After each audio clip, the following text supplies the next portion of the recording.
Good morning. I just wanted to note at the top I'm wearing red today in honor of National Wear Red Day and American Heart Month. Heart disease is the leading cause of death in the United States, claiming the lives of 650,000 people every year, with a disproportionate burden on communities of color.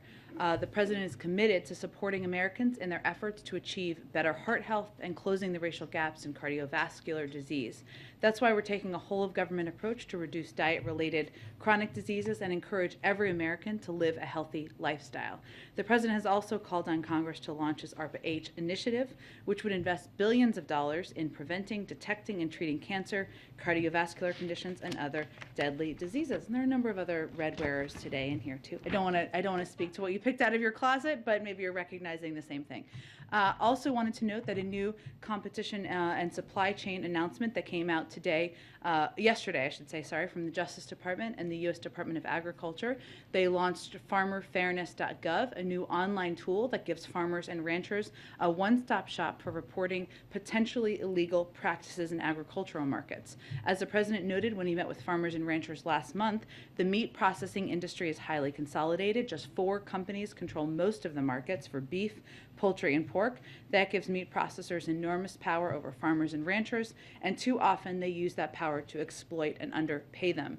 The launch of this new tool is a critical part of the Biden-Harris administration's action plan for a fair, more competitive, and more resilient meat and poultry supply chain.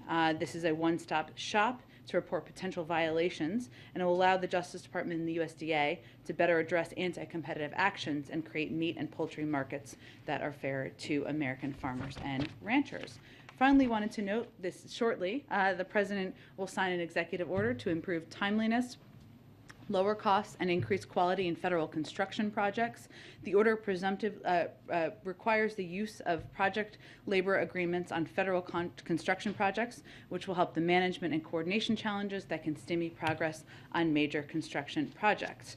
Federal construction projects span the country, as we all know, from the maintenance of nuclear sites to the upkeep at our military bases to waterways and flood projects. Based in the FY 2021 figures, the order can affect $262 billion in federal government construction, contracting, and improve job quality for the nearly 200,000 workers on federal construction contracts.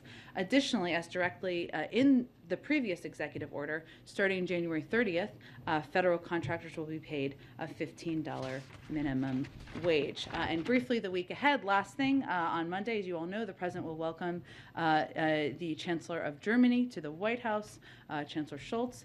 They will affirm the deep and enduring ties between the United States and Germany and discuss their shared commitment to ongoing diplomacy and joint efforts to deter further Russian aggression against Ukraine. They will also discuss our close cooperation on everything from the COVID-19 pandemic to addressing the threat of climate change and promoting international security based on our shared democratic values. They will then participate in a joint press availability following the bilateral meeting. On Tuesday and Wednesday, the president will participate in events at the White House, providing updates on his economic plan to lower costs for the American people and create more good-paying jobs. And on Thursday, he will travel to continue promoting his agenda. I expect we'll have more details on that in the coming days. Go ahead.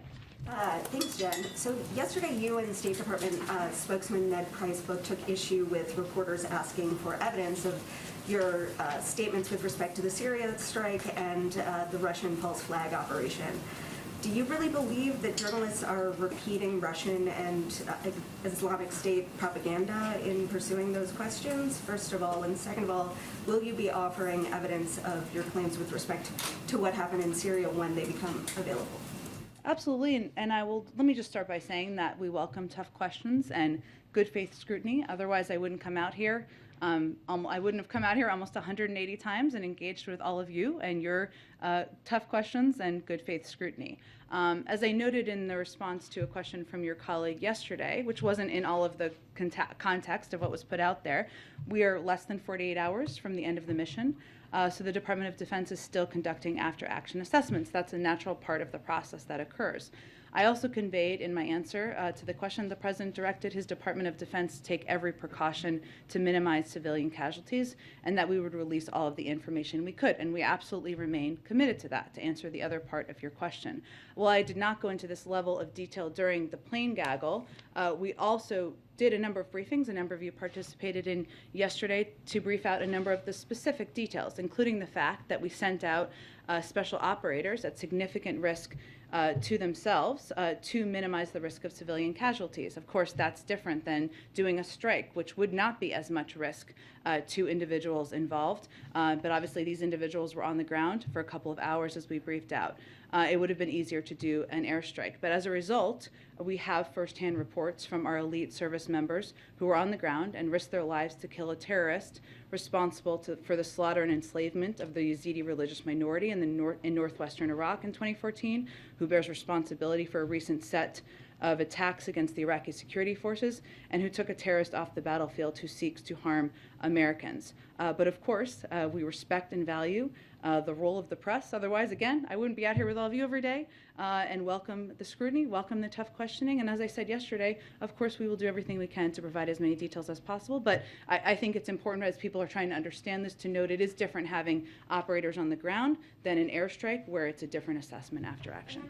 Jobs report, both administration officials and outside experts expected a worse jobs report than we saw. Yeah. Do you have any sense of why those expectations were off, and what exactly that means for your future sort of policy with respect to the recovery and the economy? Well, what is also true, as much as we had a very encouraging jobs report today, and as we look back to the revisions made as a part of the report this morning, the largest year of job creation ever in American history. Those are certainly things we are proud of, the President is proud of, and we attribute that in part to the actions he took to implement a number of important policies. It is also true, and this is one of the facts that we have been pointing out over the course of the last couple of days, that Omicron forced around 8 million people to take time off of work. And that was during a period of time where it was measured. So that is also true. So some of these people who were sick would not have been counted in these job numbers. And that was a fact we just wanted people to understand as we were leading up to the jobs report. It is also clear that it's very challenging to collect, analyze, adjust the data during this time of the pandemic. We are very grateful to the BLS team that does that, and it's just incredibly challenging during an ongoing pandemic. But we think they've continued to deliver timely information. They've obviously continued to provide updates on a monthly basis when their assessments change. President Xi and Putin met on today, I guess, and released a pretty lengthy statement after that meeting. Moving a little bit further back from the meeting itself, how does the president view the relationship between China, Russia, Xi, and Putin through the lens of his broader foreign policy goals, agenda items, relationships? Well, the president views it as we have our own relationship with China. Secretary Blinken spoke to China's Foreign Minister Wang and underscored just recently, last week, and underscored the global security and economic risk posed by further Russian aggression against Ukraine, and conveyed that de-escalation and diplomacy are the responsible way forward. We've also conveyed that a destabilizing conflict in Europe would impact China's interests all over the world, and certainly China should know that. So certainly we have our own relationship where we engage directly at a very high level, as you all know. But our focus right now is continuing to unite with allies and partners to respond decisively if Russia further invades Ukraine. Are there any concerns about that relationship if it gets closer, if it becomes more intertwined in terms of U.S. posture and role in geopolitical spheres? Well, again, what we have control over is our own relationships and the projection of our own values, and also looking for ways to work with countries even where we disagree, and that is part of diplomacy.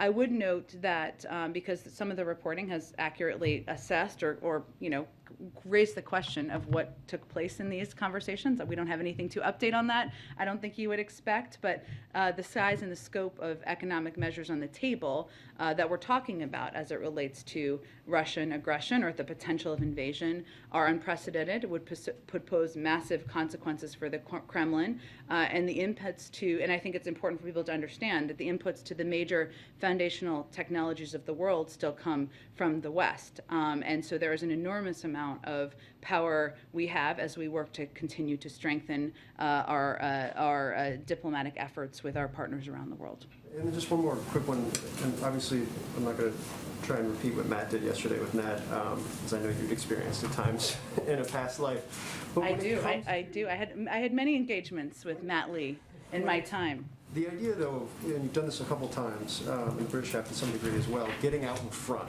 I think almost giving insight into intelligence that perhaps past administrations, including past Democratic administrations, would not have done. Yeah. Can you explain kind of the thinking in that strategically and why you guys have decided to get out in front on these types of things in this moment in time? Sure.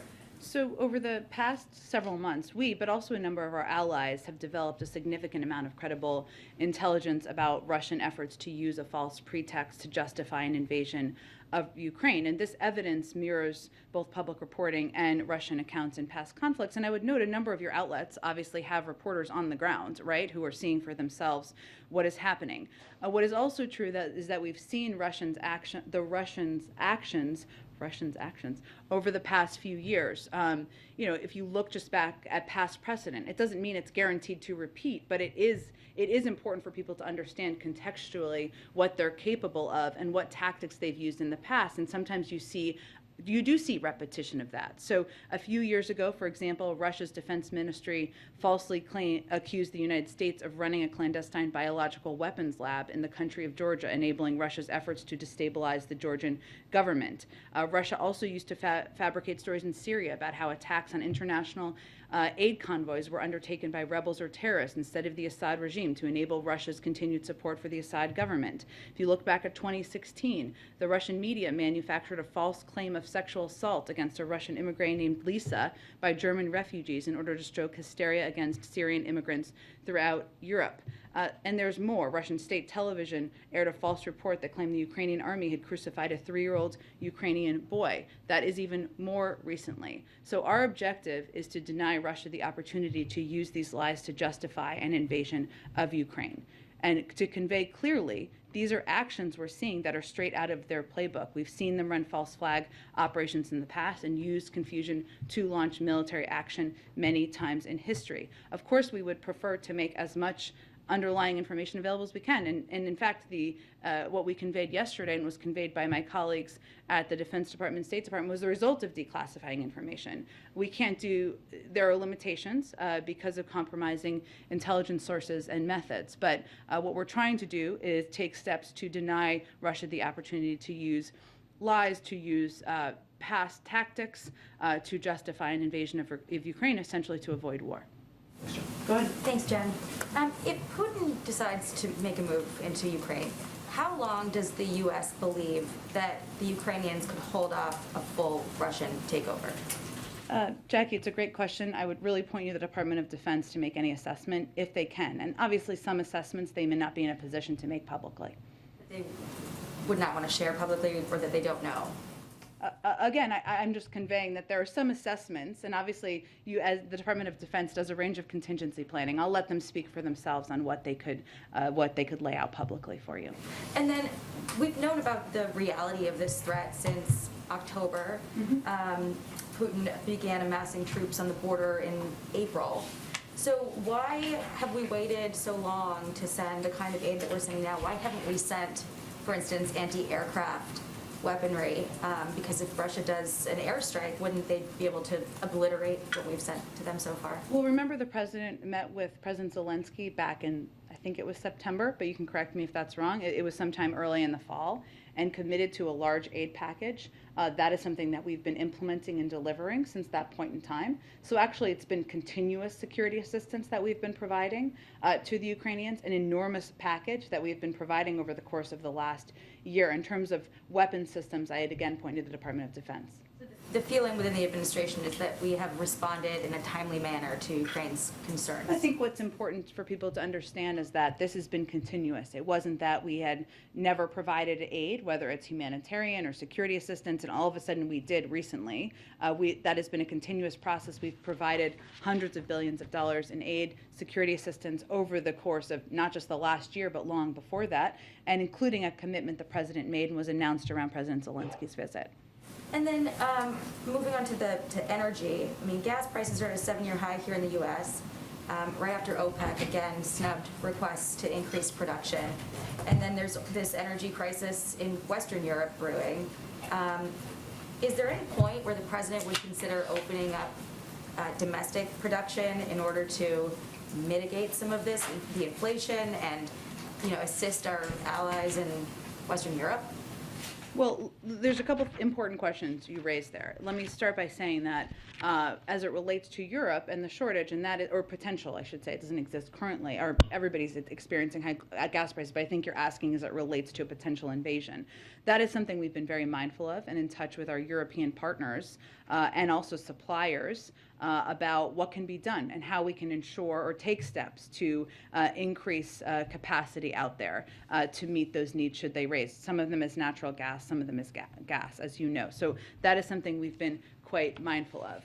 I'd also note that the president has taken a number of steps in recent months to address the gas prices, including tapping the Strategic Petroleum Reserve, of course, conveying clearly to OPEC member countries and suppliers that it's important to meet the demand on the market, and we'll continue to look at options that can be done to lower gas prices for the American people.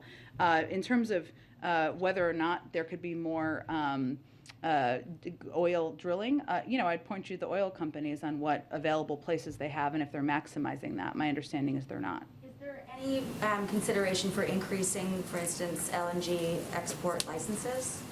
I don't have anything to preview for you in terms of additional steps. I can just reiterate to you that the president raises and talks about the importance of taking every step we can to lower gas prices for the American people. And then real quick on the Johns Hopkins study on the lockdowns. It was this meta-analysis that came out of several studies, lockdown during the first wave of COVID in spring of 2020. It found that it only reduced COVID mortality by 0.2% in the U.S. and Europe, and suggested they have little to no public health benefit, but severe consequences for the economy. And it suggests that lockdowns shouldn't be a part of a future pandemic response. Is that the shared view of the administration looking in the rearview mirror? Well, I would first, of course, point you to our health and medical experts for specifics on this specific scientific study. I would note that the president has been clear we're not pushing lockdowns. We've not been pro-lockdown. That has not been his agenda. Most of the lockdowns actually happened under the previous president. What our objective has been is to conveying that we have the tools we need to keep our country open, thanks to the president's leadership and focus on fighting the virus. And that's reflected in the fact that 98% of schools are open. Over 210 million Americans are fully vaccinated. We have the tools to avoid lockdowns, and we're not moving back, and that's our intention at this point. So you guys do believe then that the lockdowns were more harmful than helpful? Again, I would point you to our scientific experts on the specifics of a study, but the president's agenda, the president's approach has not been lockdowns. It has been using the tools we have to prevent that. Good. On the Supreme Court nomination, Senator Ben Ray Lujan's office is saying today he's going to be out for 4 to 6 weeks. I know you've obviously wished him well. Hopefully it's shorter than that, but sometimes these recoveries don't always go as planned. So is the White House thinking at all about timing, given the senator's potential absence? Is that affecting at all how the president is now thinking about this nomination versus how he would have been thinking about it a week ago? No. Okay. So everything is still on track for a pick by the end of February? Yep. All right. And I know you've been asked before, whether the president is considering Republican votes and whether he can get new Republicans on board. Is the response still the president's looking for the best candidate and not thinking about which votes that candidate can get? Yeah, but I would say it's important to note that the president's commitment, above all else, is to nominate a qualified woman, black woman, to serve on the Supreme Court with impeccable credentials. And he thinks anyone he chooses should have the kind of credentials and be so qualified that they should be considered by Democrats and Republicans. And then just a couple things on COVID. We've hit the 900,000 death mark, or we're quickly going to approach it, depending on your tally. But is the president going to do anything to mark this rather grim milestone of 900,000 deaths? We will have more on this soon, but I don't have anything to preview today. Okay. Do you have any updates on the testing efforts, the shipping out of the free COVID tests? How many have there been shipped out now? Do you have an update on that? Are they still being shipped out every 7 to 12 days from the order? So I don't have an update on numbers. It's changing constantly. I know we confirmed, I think it was last Friday, so I'm sure it's changed since then, that we had about 60 million orders, and we had sent out tens of millions of tests, and you've certainly seen on social media people receiving their tests, which is always good news. But I don't have an update on that. This program, of course, is just beginning to ramp up. We'd said at the beginning we wouldn't start sending tests until the end of January. We obviously did it ahead of time, but what we're really relying on right now is as soon as testing manufacturers deliver tests to the U.S. government, we will get them out to the American people, and the Postal Service is doing their job, packing and shipping efficiently, and I expect we'll have more updates in due time. Short time, I hope. And just a real quick one on Russia. The Senate has left town without passing a sanctions bill. How important does the White House think it is to get the Senate to pass a Russian sanctions bill? Well, we're in close touch with them, but it's not essential for us to implement sanctions, right? It's not required. And so we have prepared a devastating package of sanctions, economic sanctions, that would have an enormous impact on the Russian economy. It doesn't require congressional action, but we are, of course, working closely with them. Jen, we Go have ahead. Gather. Oh, okay. Sorry for it being so short today. I'll be around for a little bit if people have questions. Come on by. Thanks, everyone.